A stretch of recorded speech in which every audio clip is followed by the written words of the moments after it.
Hello and welcome everybody to Everyone Deserves a Chance. Today we have a special guest. His name is Latif Litte, and he's very hard and dear to my heart because he represents a totally different sector that you guys are used to, that I was used to, and in this new world, society, and things that are happening, COVID and post-COVID, we really need to listen and we really need to understand ourselves first.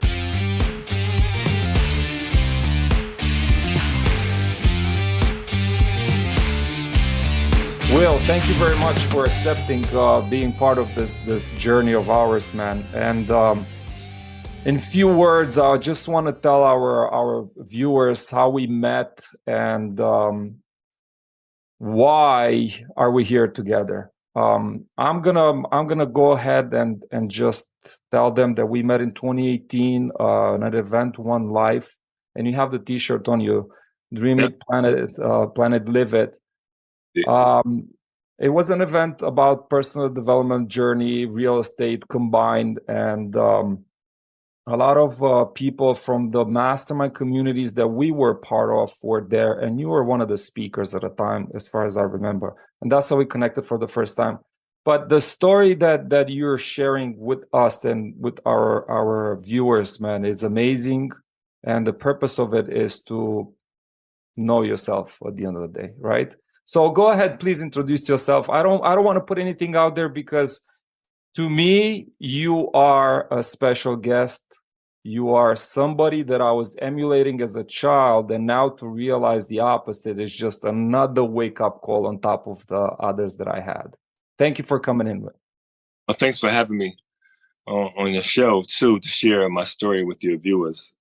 It's a journey fraught with much hesitation, but to overcome and persevere through some of the challenges that I faced as a young man, growing up in the city of Philadelphia, in a single-parent home with 4 sisters and a mother and a grandmother, being the only boy without a role model or a father to look after or look up to, led me to a lot of different challenges in life that I failed miserably at, and then was able to take a look into myself to discover who I truly was and not what the environment or society was turning me out to become, being a product of that environment. So growing up in the city of Philadelphia as the only boy in a home, I had a lot of questions about my childhood and about my father not being there, or just about manhood, growing up to be a man. And just trying to figure out the difference between males and females, living in a house of women, and just me being a male, trying to teach myself certain things that I could do, certain things I couldn't do, certain things that were feminine, certain things that were masculine, and just basically raising myself in this home with my mother so busy working, and also looking after me, but more so looking after my sisters because of predators in the neighborhood who may watch a home full of women or girls who may try to take advantage of. So my mother, her main concern was my sisters, because of things she had been through and she experienced, being touched as a young lady too as well, being abused by my father. That's the reason why she moved from North Carolina to Philadelphia with us and took us away from my father.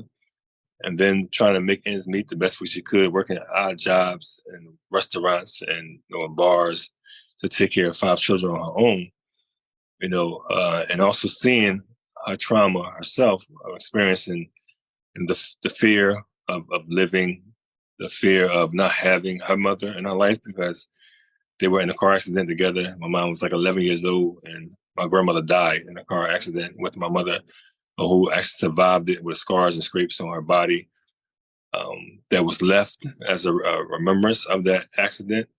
So her having breakdowns or nervous breakdowns of not wanting to live and have suicidal thoughts. And as a kid growing up watching these things, watching her get into domestic situations with boyfriends who were much stronger than her, or maybe try to abuse her too, and her fighting back and fighting for her children and fighting for survival.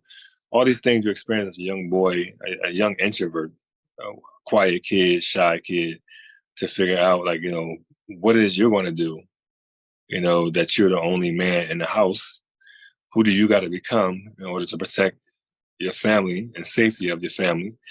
And also, how will you make in an environment with drugs, infested with drugs and violence and ignorance, And these are some of the questions I had for myself growing up in a spiritual household, because, we all went to church. My mother didn't go, but we went to church because my family was Baptist. My grandmother, who passed away in a car, she was a big-time preacher in Virginia and North Carolina before she passed away.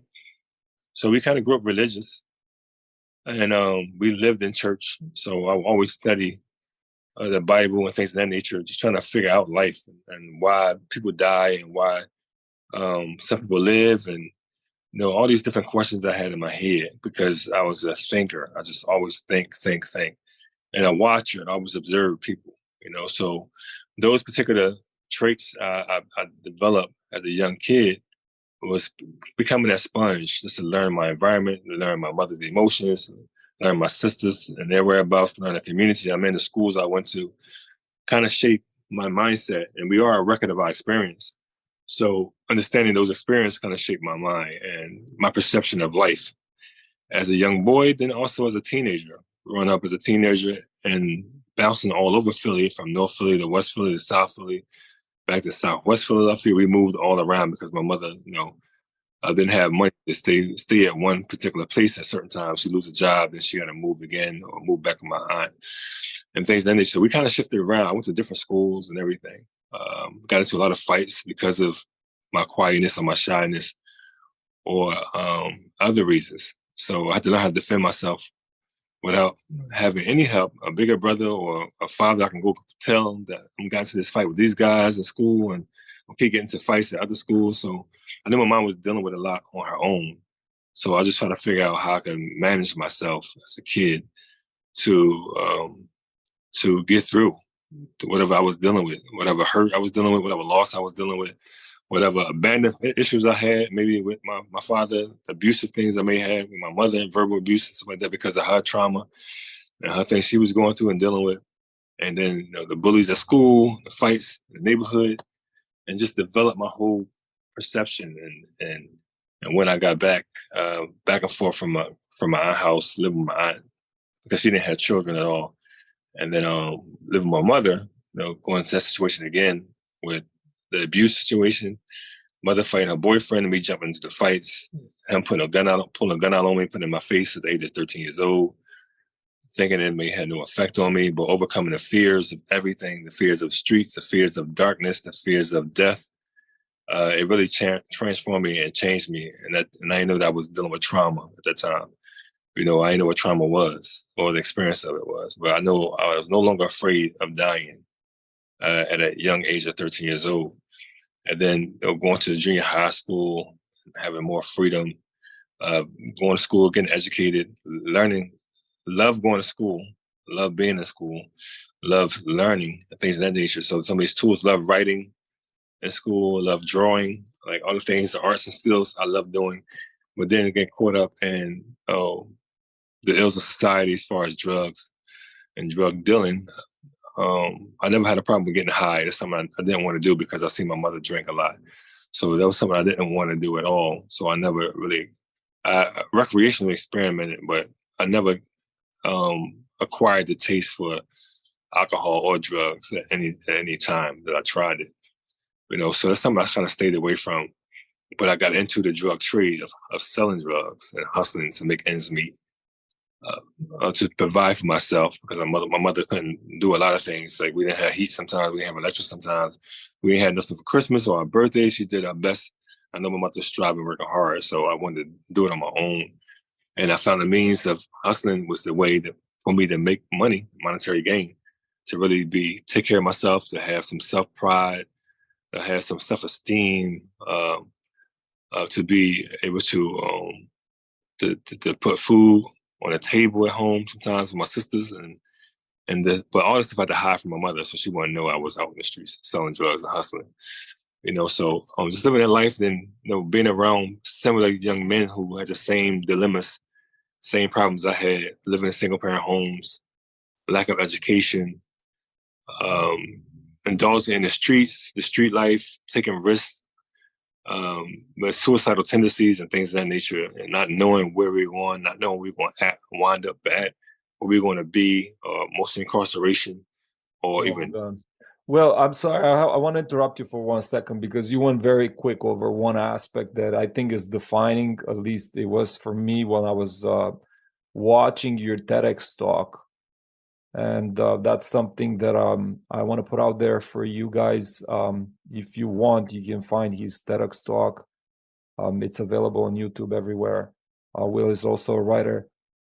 Into that TEDx talk, one of the most important moments to me, defining moments to me, was when you heard your mother fighting with her boyfriend, and that trauma that got created. And I'm gonna pull a plug here.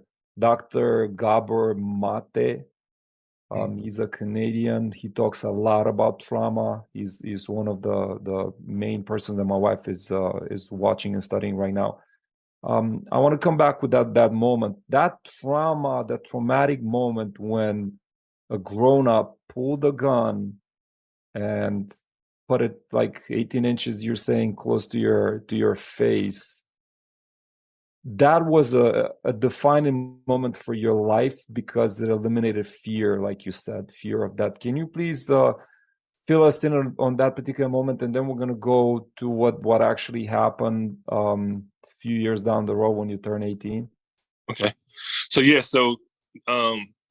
just being in a home with my mother, coming back home to stay with my mother again, and I know she had a boyfriend who would normally get drunk, and he carried a gun. He would be in and out of jail, and even though he was kind of good to us, at the same time, him and my mother got into disputes and arguments and fights. So this one particular day, I was home in my room and I heard them arguing, and I just listened for a second to see what they were gonna stop arguing and what they was arguing about, and then I just heard the slap. I knew it was a slap by a sound, and I just jumped up and I ran into the room, and I see that he was on top of my mom. He was on the bed, and it was like rustling. So I just grabbed him and jumped on his neck and just grabbed his neck until he flipped me off his neck. Then he say, "What you think, you're a man now? You think you're a man?" Because now I got a little taller. This time, probably a little weight, probably like 150, 160 though. But got a little taller. And I was like, "Yeah, I'm a man." He said, "You think you're a man?" I said, "Yeah, I'm a man." He said, "Well, come on outside if you think you're a man." I was like, "All right, I'll be outside." And my mom said, "Don't go outside. I want you going outside. I don't want him to hurt you." I said, "Mom, I'm going outside. I got to go outside because this got to stop." To me, in my head, this got to stop, right? So I got to be kind of protector of my mom and sisters now, So I was getting my shoes on. Mom was like, I don't want him to hurt you. Don't go out there. He's a little drunk. I said, "Mom, I'm not worried about that." So she told my sister that go with him. I said, "No, don't go with me. Stay here. Don't go with me. I'm gonna go downstairs. I'm gonna handle it." So I went downstairs. I went outside. As soon as I went outside, he grabbed me by my collar, threw me against the wall, and he pulled out this little 38 Dillinger that he had. I seen him always carry it, and put it this close to my face, like 2 inches away from my face, and just was telling me like, "Don't you ever jump into a fight with me." And I think that's me and your mother. And whatever he was saying, I just kind of blacked out after that. I was so angry at the fact that you had the audacity to pull a gun out on a young kid at 13 years old, but also, be fighting a woman, So, and my mind said, like, I'm gonna kill this dude when I get older. So when I get older, I get a gun, I'm gonna kill this guy. And he was steady talking, but I couldn't hear nothing he was saying. I stared at him. I didn't have no fear. I ain't jump. I ain't shake. Nothing. And he could see that because he was trying to intimidate me, but he could see that I was nowhere intimidated at all. And I really had no expression on my face. That's my eyes could tell everything. My eyes probably was red, but I blacked out. And that's the first time I ever blacked out, and in a heated moment for myself. And I just went back in the house, and my mother said, "What are you doing?" I said, "Nothing." She said, "You all right?" I said, "Yeah, I'm all right." I didn't want to tell her what happened because I never told my mom what things I went through or what I dealt with. I mean, because I didn't want to put that on her. I handled myself. But not knowing that something really did happen, something really did transpire, an experience. And didn't realize it then, or I didn't realize it years later. I didn't realize it until I started doing my personal development, what actually happened. I do my self-reflection. And I became no longer afraid of the streets. I became no longer afraid of the dark. No longer afraid of death, and I carried that kind of mindset into the drug trade, into the streets. When things became, great. I mean, making money, my friends were making money, but then some things went left, and we got to altercations, fights, and one of my friends was murdered. Got shot like 11 times. He was 18 years old. I think I was 18 at the time too, and I had no therapy for that. We had no therapy for those things, and we'll sit down and reflect and ask, like, what do you think we're gonna be at in the next couple of years? And I asked that question. I posed that question to two of my friends after the funeral. And they was like, well, I don't know. I'll be probably in jail, and other friends said, I don't know where I'm gonna be at. And then I thought to myself, like, I'll probably be dead or in jail. Because I knew my mindset, I knew my mentality. And I knew I wasn't, standing for nothing else. I wasn't standing for nobody else hurting me, or my family, especially my family or my friends.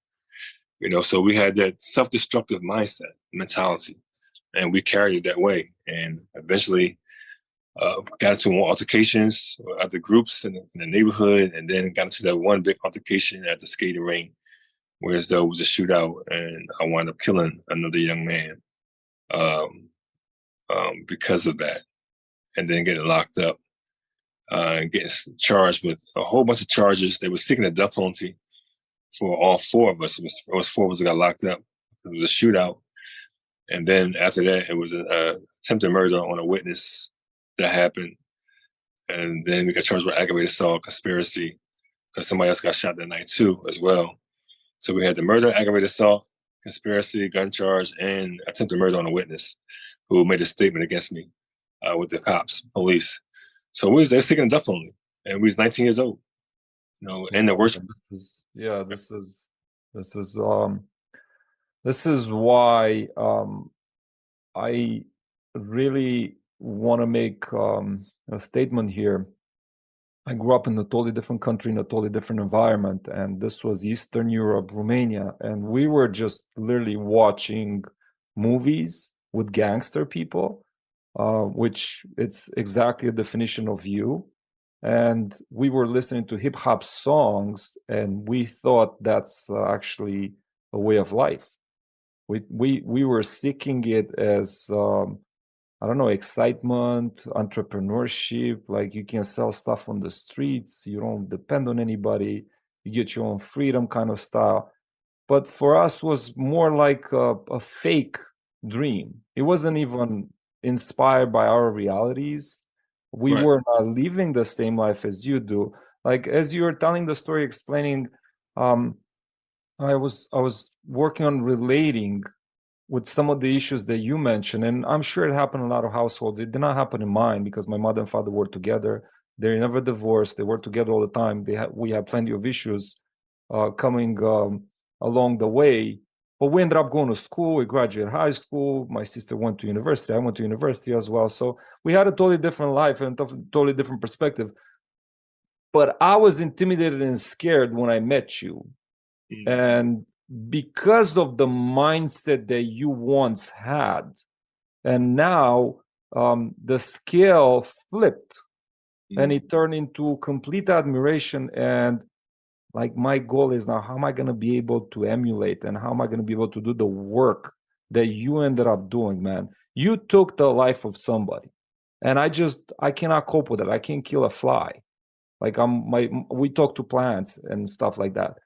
But you were able to cope with that, forgive yourself, and move on into inspiring others. So when was that transition moment in your life? Because I understand now you got convicted, you went to jail, you were seeking death penalty. So I guess at 19 you were ready to die anyway, right? Yeah. So it didn't really matter for a few years while you were in jail, right? But how did this happen? Like, what was the determined moment that turned you completely around? And the reason why I'm asking this question is very important. It happens for me. It happens for entrepreneurs. It happens for everybody. You were the definition of an entrepreneur from day one. As soon as you hit the street, starting, looking to sell something, that's the entrepreneurship right there. I was doing the same thing. I was my cousin was bringing pajamas from Turkey and I was selling them in hospitals. Mm. I knew somebody that was working in the hospital. She was a cleaning lady. She was, I think, working in a laundromat. And through her, I was going in to sell the pajamas. And I started there. Then I was trying to do stereos, try to sell stuff, entrepreneurship, all the way up to 43 years old when now I'm doing syndication deals. I'm working on bigger deals, commercial real estate, and all this stuff. But your defining moment, I want to take that and I want to talk a little bit about it. And then I just want to move on from that to the complete shift and the work, because this is the most important part. I said I'm not making a mindset podcast, but it starts with mindset. It's always about mindset before anything. Please, thank you. Yep. So the shift came in when I was arrested and I got locked up. I got an opportunity to sit down and think about my life and where it went, opposed to where I was at as a young kid, 7, 8, 9 years old. And not even knowing how deep I got into the streets, because in life, it's a speed of life. You're just doing things over and over again. Not really consciously thinking, but just subconsciously just moving. And I looked at myself and said, damn, I really got deep in these streets and the things I've done, and not even caring about the things I've done, the people I impact, or the people I hurted. And just doing that self-reflection. Like, people always ask me, what you read, what kind of books you read when you was in jail? And there wasn't no books that I read in jail initially that started. It was the mindset that I had at the time of thinking, like, you know, is this my life for real? I mean, if I'm gonna be in here for the rest of my life, maybe on death row. And then what even happened more so that woke me up after the wake up was my son was born 9 months later when I was in jail. And the first time I got a chance to see him and hold him was like really an epiphany for me. Like, damn, now I have a son. Now I have responsibility to be a father, and I know what it's like out there. I don't want him growing up in that space. I don't want him growing up murdering nobody. I don't want him growing up getting killed by somebody and struggling through life. So he became my why. When I went back down to my cell and I sat on my bed, I just thought about, damn, I want to be a father to my son. But before I can be a father to my son, I have to first become a man. And I said, what does that look like? Even though I see many images of men around, or grown males around, it's like, for me, like discovering who am I really? And I tapped into the reflection of looking back at myself as what gifts I had, what talents I had, how patient I was, how controlled I was at a younger age, and then what experiences have shifted that, have changed that mindset. And I thought about my boyfriend putting a gun in my face. I thought about losing one of my best friends to murder on the street. I thought about all the other things I've seen on the streets and things I participated in, or things I've done on the street that hurt other people or hurt directly or indirectly. I thought about the good things I was doing on the street too, feeding little kids who didn't have no food because their mothers on drugs, or homeless people. So I just looked at the pros and cons of my life and seeing, like, I know that I am a good person in reality, and I know that I made some terrible mistakes that I can look at now and think about it. That I cannot change what I've done in the past, but I can change what I do in the now. And just in the now, as they focus on now, like, how can I be a better individual person? And is that possible to be a different person? And I looked at to myself, I said, I'm committed to changing my life because I want to see if it's possible for me to change the way I think, and the way I feel, and the way I act. And I went on that journey of transformation. And just by creating this thought process in my mind to think differently, allow me to download information that allow me to open myself up a little more to being vulnerable, transparent, receiving information. And I began to, anything I watched, whether it's conversation on a block, whether it's a movie, or watching TV, or a speech I heard, I was able to receive powerful messaging that allowed me to help shape and change my life. Like, for example, the Bruce Willis movie, Die Hard 1. First time I heard about emotional intelligence was through Hans, who was the terrorist. When he told Bruce Willis he was acting off emotions without using the benefit of his intellect. And I knew that was me right there. Hit me like a ton of bricks. That's me. That's how I was responding and how I was acting on the streets to things that took place in my life, my experiences. So I had to control my anger. I had to control my emotions. So I started working on controlling my anger and my emotions. And even though it wasn't that easy, because I still had altercations, I still got into fights because you're dealing with a whole bunch of emotions all around you in an environment like that. But I was more conscious of the things I was doing. All right, let me stop you right there real quick. I want to ask you something like a tip maybe you have for us. Is it a breathing technique that you're using? Is it a step back from reality in your mind? Is it like, how do you, when you get angry, like when things are heating up around you, now that you have so many other tools, how do you actually control that? Well, see, the thing is, like, everything has a pattern, right? And everything has a step-by-step process before you get to the surface part, right? So it's the root and the surface. So with anger, what I learned about my anger, going to an anger management class when I was in jail, is that I allow things to bottle up. I bottle up things a lot. Overlook it. And then it get to a point that it explodes. And then my anger is uncontrollable. So what I did was I learned to have emotional defense, right? So before it get to that level, stop it before it gets to that level. And just knowing the signs of when I'm feeling some kind of way. I have a thought, but thoughts create feelings. So I have a thought of embarrassment, I have a thought of entitlement, I have a thought of my ego. What is these thoughts and why I'm thinking this way? First initially, right? And then once I realize why I'm thinking this way, then I can kind of rectify it right there before it transfers into an emotion or a deep kept emotion that turns into an action, a response, or a verbal response, or a response with my hands, my feet. Because for me, I'm a reactor. Like if you upset me or you disrespect me some kind of way, I'm just going to react. I ain't going to even think about it. I'm just going to do it. I'm just going to think about hurting you. So I had to really have the self-awareness so I can able to manage it.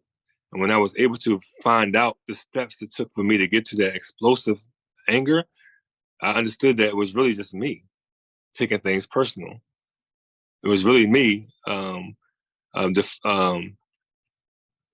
taking things out on people that was bound up inside, not caring about and dehumanize myself in emotions so I won't feel remorse. So I won't feel empathy. I won't feel sympathy for people.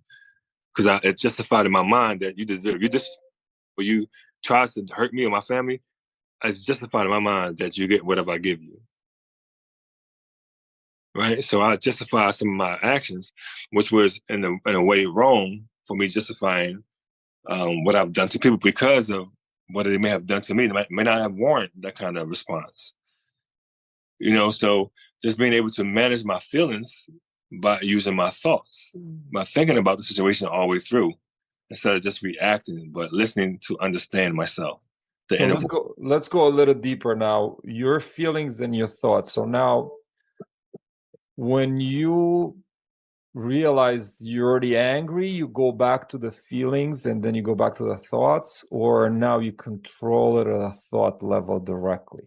Yeah. When it comes to you, you stop, you pause, and then you ask the question, okay, why am I thinking this way?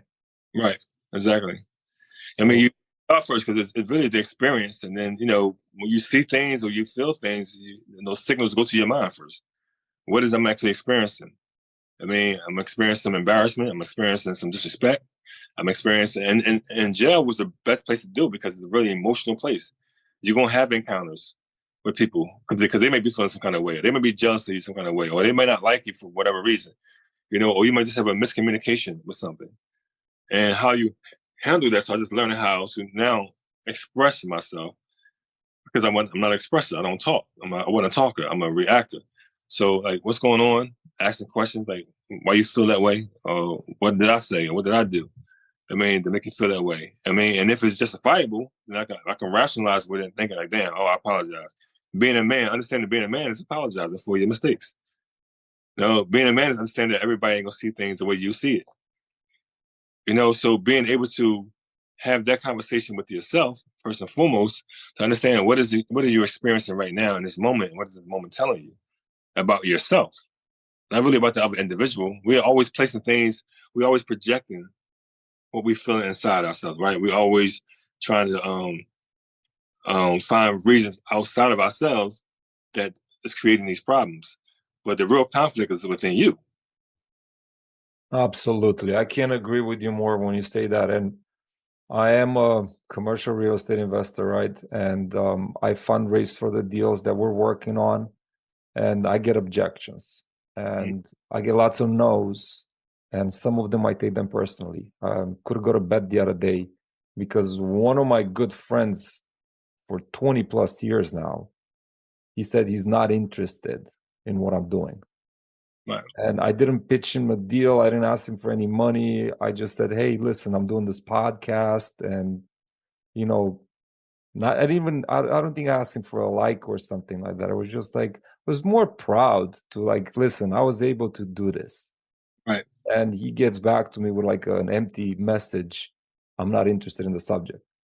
And it hurt me so much. And it's just, I took it to heart in the very second. I got very upset. I stopped doing the prospecting, everything that I was doing. I didn't want to call nobody no more. My wife saw me a little bit upset and she asked me, she's like, what happened? I'm like, well, you know, we take things personally. Like, even though I know what it means. I have the tools. I read the books. I did the exercises. I do the meditations, hypnosis sessions, you name it. I'm using all the possible tools to keep my subconscious mind in check.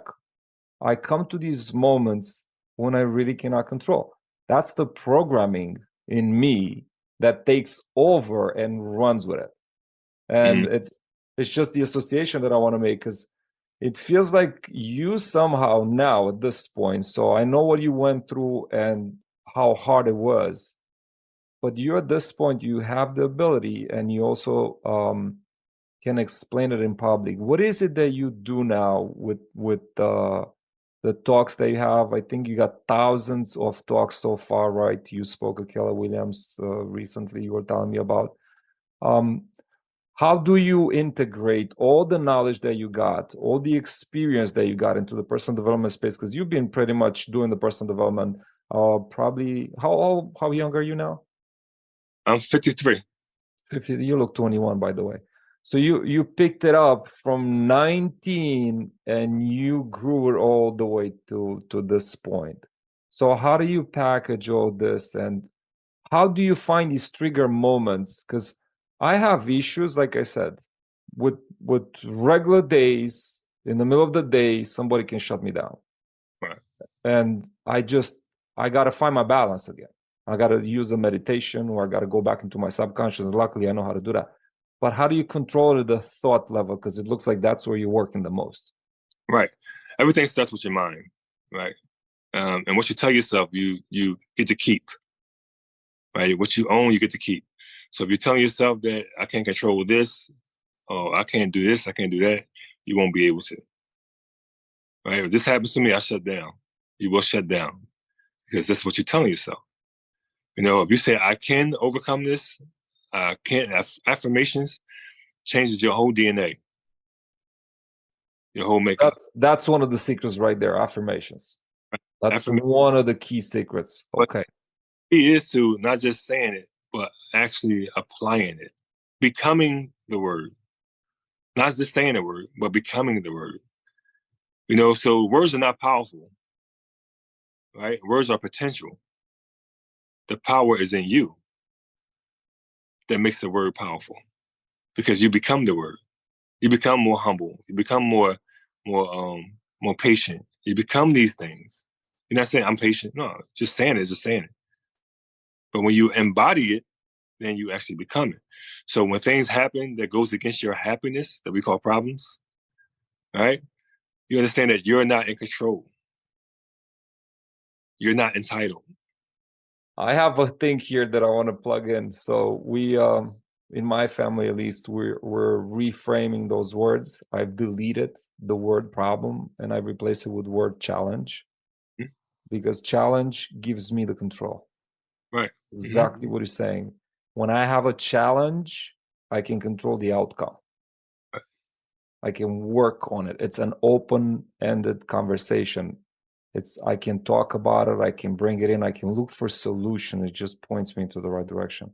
Also, the word "but" was replaced with the word "and."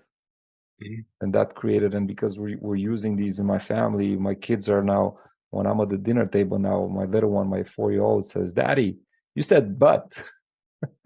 So I'm like, okay, we're not going to do that again. I apologize. It's embedded. But you're coming back to meaning. You can't just say it. So an affirmation, I have an affirmation here that I wrote this morning. Every day I'm putting one down. And today was like, I'm a great podcaster. Right. And up until about a month ago, when I started this, more likely like an opportunity that got created and somebody offered me. And it was more like, let me see if I can do this. Now I got it serious. I'm like, you know what? Definitely can do this. And it's not even just can do this. I'm using this to teach myself. Number one, it's a selfish reason, I know, to teach myself how to handle myself in public, and also how to educate the people that need this kind of conversations. So I want to come back to a couple of things that you didn't mention yet. This is one of your books. This is the Inner City Youth. Okay, it's available on Amazon, right? Yep. This is what I got it. And the second one that I'm assuming this is more recent, right? Yes. Okay, Yeah. this is the one that you sent me. I'm not sure where is it available to buy.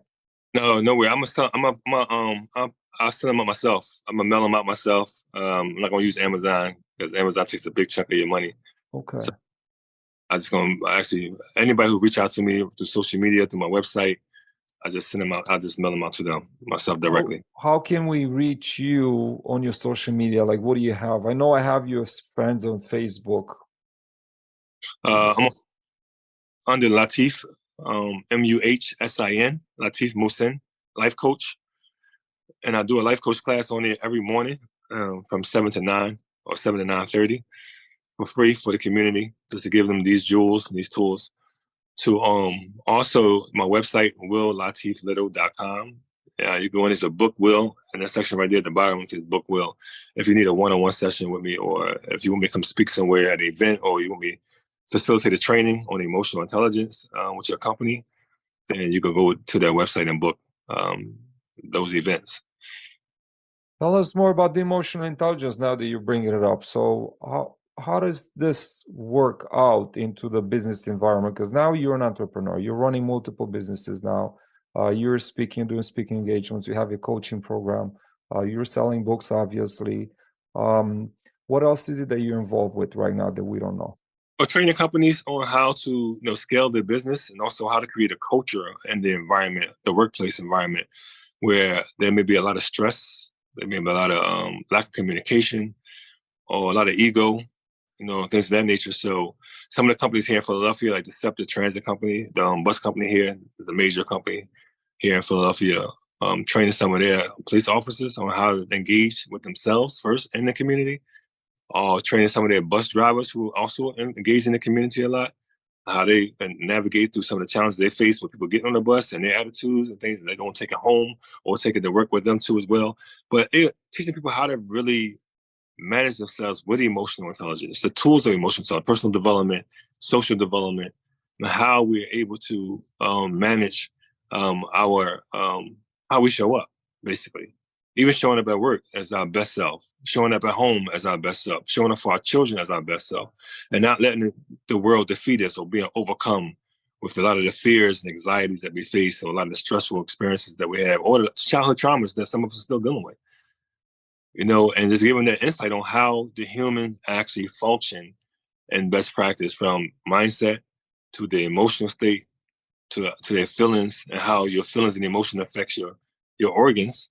With COVID coming along, a lot of people were sick, not because they wasn't physically healthy with their heart, because they was emotionally unhealthy. It was mentally unhealthy.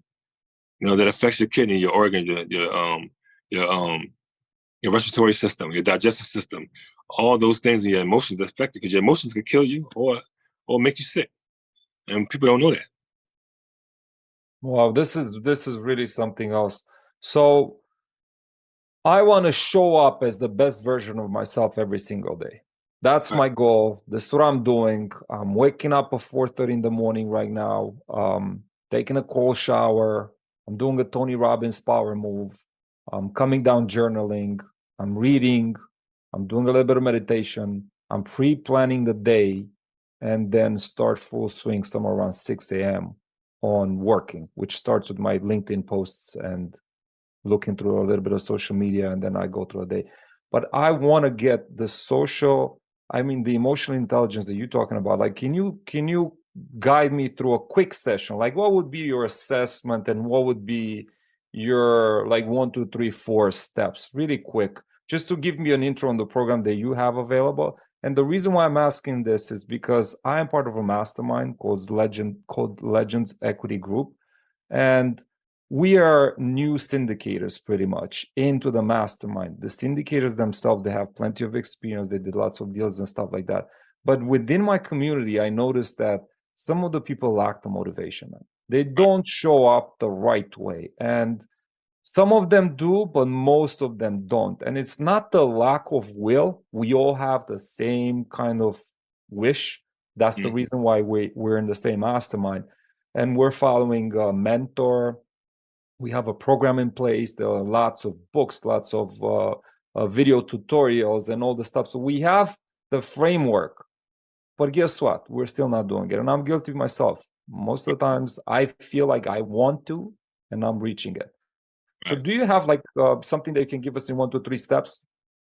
But mainly the 1, 2, 3 steps is basically breaking down the human system. First, you're looking into you, who you are as a person, right? And where you are right now in your life, right? And the things that you're trying to accomplish.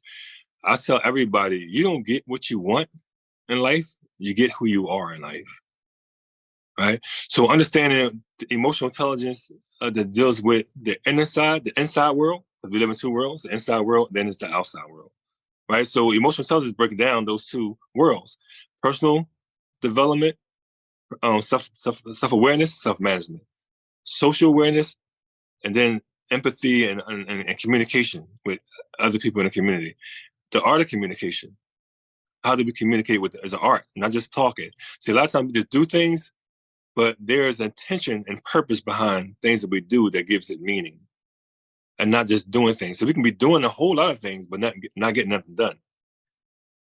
Because now we're moving, we think that I'm doing something, that means I'm doing something. But no, you're doing something, but are you intentional about what you're doing? Are you moving in purpose? Like the creation shows the same thing. Creation, what? It moves in purpose. The sun don't shine for nothing. It has a purpose why it shines.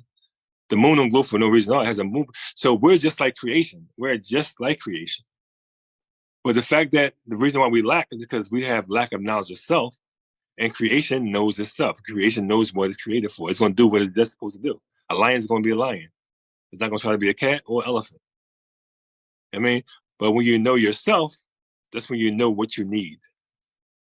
Awesome, man. Thank you. Very, very nicely said.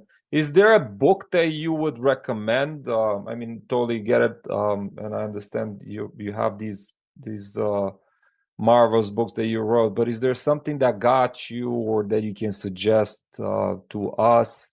Something that goes towards this, or a program, or a mastermind? Anything that you can suggest to us? Like how can we find these tools that you're using and that you're talking about? No, because these are some of the things that I'm a studier. I'm not really a reader. I study all different facets of information and knowledge from different people, and then I put it together in my own format. And I teach it. This is what I teach. So I say it's the emotional intelligence, it's the universal laws, it's all these things, because all these things are connected. Absolutely. And you got to be able to connect the dots and for you to see the full picture like a puzzle, right? You may have pieces together. Some of us have pieces we put together. Then we have all these other broken pieces all around that we try to work with the pieces that we have, right? And that's why we still get frustrated, or we get stuck, or we get confused because we're not using the other pieces. What I try to teach is giving people all the pieces to the puzzle so you can see the picture clearly, and then you can navigate through life. So there's no maybe I need to put one together of what I'm doing. So the trainings I give is basically also is tailored towards the need of the group.